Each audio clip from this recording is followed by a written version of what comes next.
Hey guys, welcome to Read Aloud with Miss Rafferty. It is Friday. Hope y'all are enjoying the first day of your Easter weekend. Maybe you're watching this on a different day if you're watching it at all. I hope y'all are doing okay. I sure do miss every single one of you, and I can't wait to see you again. All right, we're continuing with Charlotte's Web today. We are on chapter 11. Charlotte has just figured out how she is going to save Wilbur, okay, from being killed. And we don't know exactly how yet, but we're about to find out. The next day was foggy. Everything on the farm was dripping wet. The grass looked like a magic carpet. The asparagus patch looked like a silver forest. On foggy mornings, Charlotte's Web was truly a thing of beauty. This morning, each thin strand was decorated with dozens of tiny beads of water. The web glistened in the light and made a pattern of loveliness and mystery like a delicate veil. Even Lurvy, who wasn't particularly interested in beauty, noticed the web when he came with the pig's breakfast. He noted how clearly it showed up, and he noted how big and carefully built it was. And then he took another look, and he saw something that made him set his pail down. There, in the center of the web, neatly woven in block letters, was a message. It said, "Some pig." Lurvy felt weak. He brushed his hand across his eyes and stared harder at Charlotte's Web. "I'm seeing things," he whispered. He dropped to his knees and uttered a short prayer. Then, forgetting all about Wilbur's breakfast, he walked back to the house and called Mr. Zuckerman. "I think you better come down to the pig pen," he said. "What's the trouble?" asked Mr. Zuckerman. "Anything wrong with the pig?"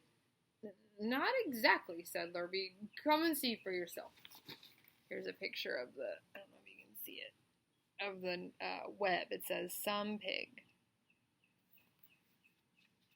The two men walked silently down to Wilbur's yard. Lurvy pointed to the spider's web. "Do you see what I see?" he asked. Zuckerman stared at the writing on the web. Then he murmured the words, "Some pig." Then he looked at Lurvy. Then they both began to tremble. Charlotte, sleepy after her night's exertions, smiled as she watched. Wilbur came and stood directly under the web. "Some pig," muttered Lurvy in a small voice. "Some pig," whispered Mr. Zuckerman. They stared and stared for a long time at Wilbur. Then they stared at Charlotte. "You don't suppose that spider—" began Mr. Zuckerman, but he shook his head and didn't finish the sentence. Instead, he walked solemnly back to the house and spoke to his wife. "Edith, something has happened," he said in a weak voice.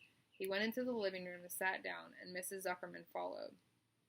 "I've got to tell you, Edith," he said. "You better sit down." Mrs. Zuckerman sank into a chair.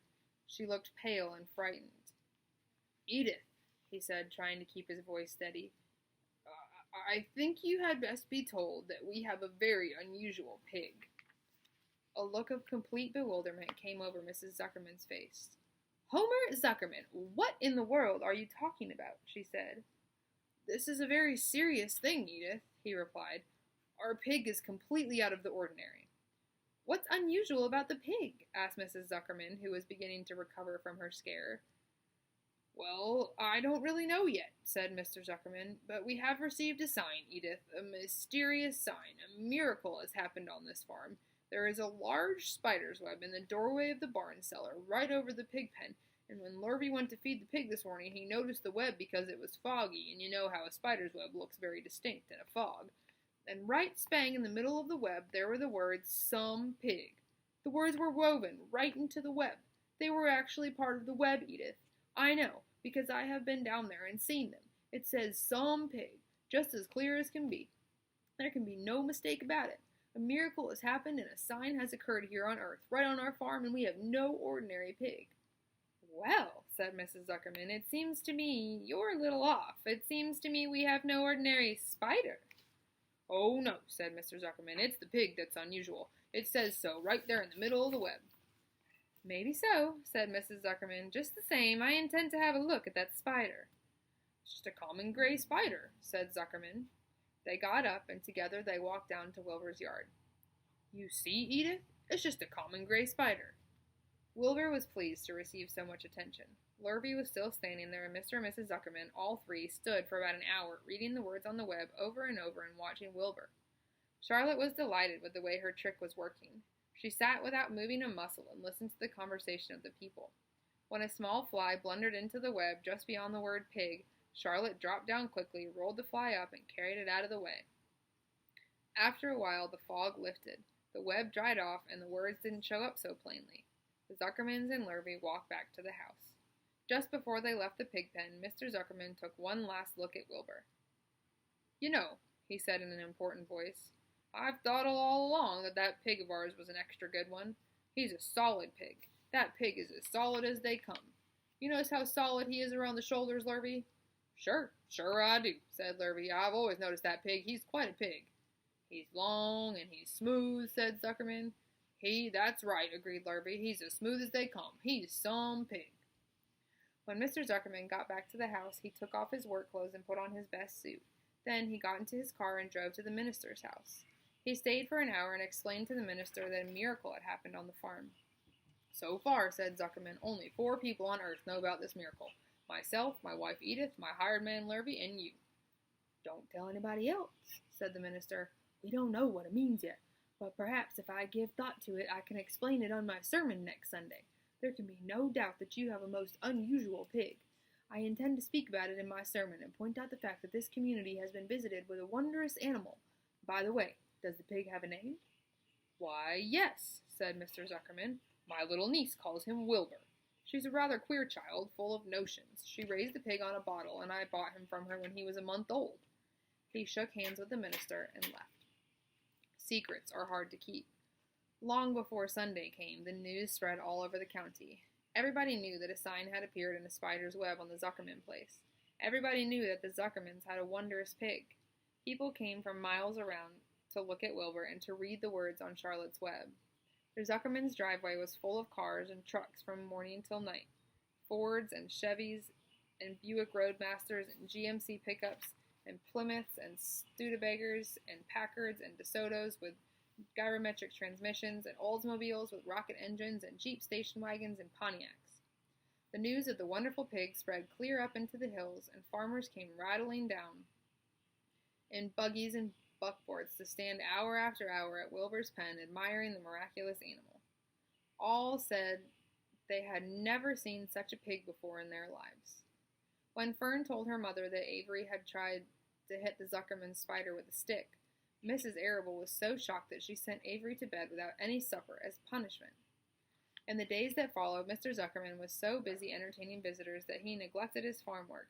He wore his good clothes all the time now, got right into them when he got up in the morning. Mrs. Zuckerman prepared special meals for Wilbur. Lurvy shaved and got a haircut, and his principal farm duty was to feed the pig while people looked on. Mr. Zuckerman ordered Lurvy to increase Wilbur's feedings from 3 meals a day to 4 meals a day.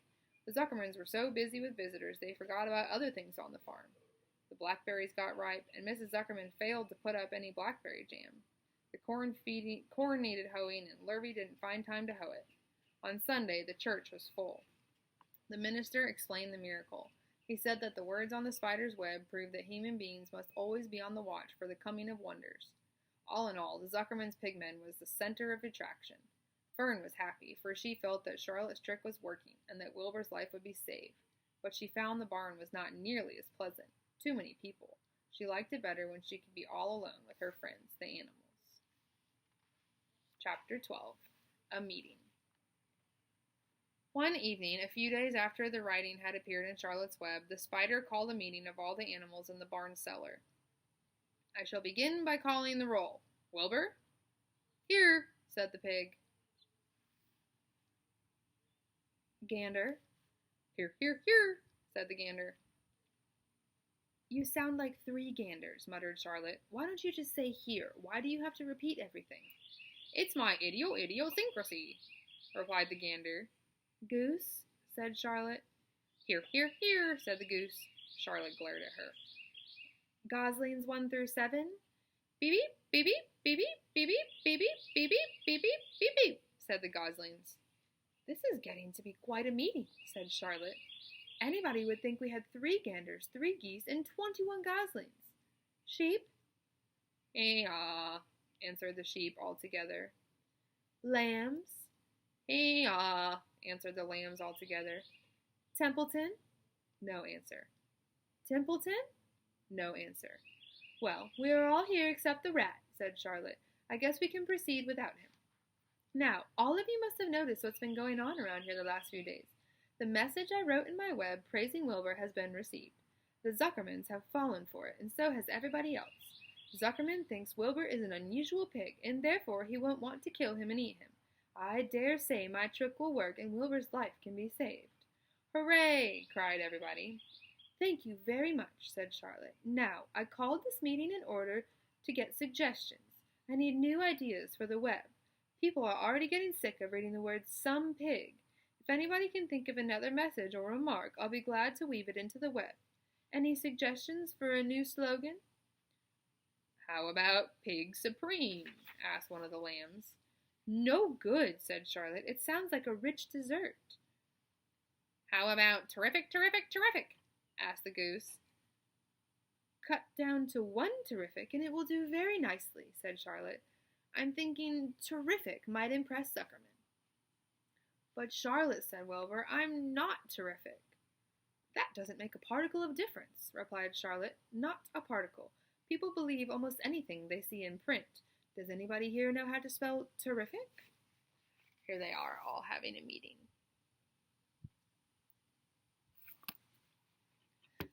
I think, said the gander, it's T-E-E-E-R-R-R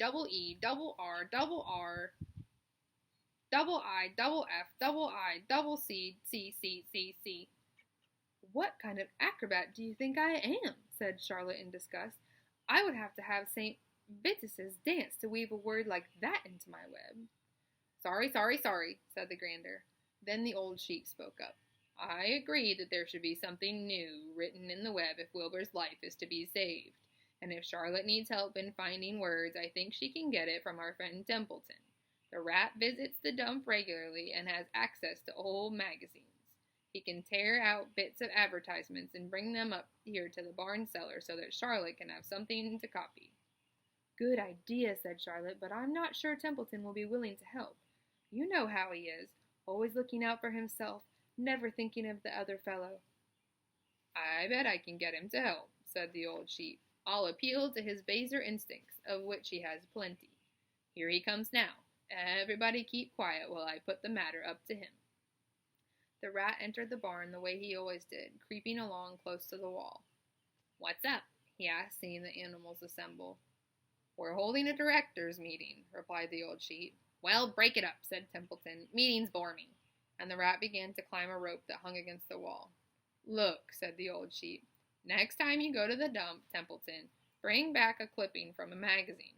Charlotte needs new ideas so she can write messages in her web and save Wilbur's life. Let him die, said the rat. I should worry. You'll worry all right when next winter comes, said the sheep. You'll worry all right on a 0 morning next January when Wilbur is dead and nobody comes down here with a nice pail of warm slops to pour into the trough. Wilbur's leftover food is your chief source of supply, Templeton. You know that. Wilbur's food is your food. Therefore, Wilbur's destiny and your destiny are closely linked. If Wilbur is killed and his trough stands empty day after day, you'll grow so thin we can look right through your stomach and see objects on the other side. Templeton's whiskers quivered. Maybe you're right, he said gruffly. I'm making a trip to the dump tomorrow afternoon. I'll bring back a magazine clipping if I can find one. Thanks, said Charlotte. The meeting is now adjourned. I have a busy evening ahead of me. I've got to tear my web apart and write terrific. Wilbur blushed. But I'm not terrific, Charlotte. I'm just about average for a pig. You're terrific as far as I'm concerned, replied Charlotte sweetly, and that's what counts. You're my best friend, and I think you're sensational. Now stop arguing and go get some sleep. All right, that is all we're going to read for today. I hope y'all are enjoying. Happy Easter if you celebrate Easter. Otherwise, have just a wonderful weekend, and I will see you next week. Bye. Love you all.